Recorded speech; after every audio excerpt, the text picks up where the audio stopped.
أهلا بيكم. أنا تايا. هل فكرتوا قبل كده إن الجمال ممكن يكون لعنة؟ في برلين ومن وراء إزاز مضاد للرصاص واقفة ملكة مصرية وحيدة. الكل فاكر إنها سافرت بورق رسمي، بس الحقيقة إنها قصة نصب وتزوير وصندوق خشب اتقفل على سر بقاله أكتر من 100 سنة. الحكاية بدأت في 6 ديسمبر سنة 1912 في عز الشمس في تل العمارنة.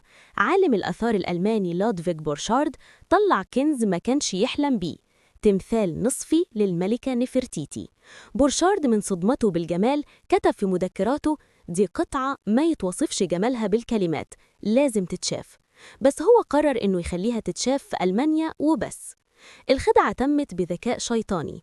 وقت تقسيم الآثار مع الحكومة المصرية، بورشارد مخبى التمثال الحقيقي وورى المسؤولين صورة ضلمة ومهزوزة ومريضة، وقال لهم بدم بارد: ده مجرد تمثال جبس ملوش قيمة كبيرة. ودهن التمثال بطبقة جبس عشان يداري الحجر الجيري الأصلي. وللأسف الخدعة نجحت. 10 سنين كاملة بورشارد كان مخبي التمثال في بيته في ألمانيا وخايف يطلعه للنور. ولما اتعرض لأول مرة سنة 1923 مصر اتصدمت. الملكة اللي خرجت في صندوق مكتوب عليه نماذج جبسية ظهرت كأغلى وأجمل وجه في التاريخ. ومن يومها وألمانيا رافضة ترجعها بحجة إن الأوراق سليمة. النهاردة تمثال نفرتيتي قيمته بتعدي 390 مليون دولار، بس قيمته عندنا ما تتقدرش بمال. هي مش مجرد حجر، دي حتة من روحنا ومن تاريخنا المسروق.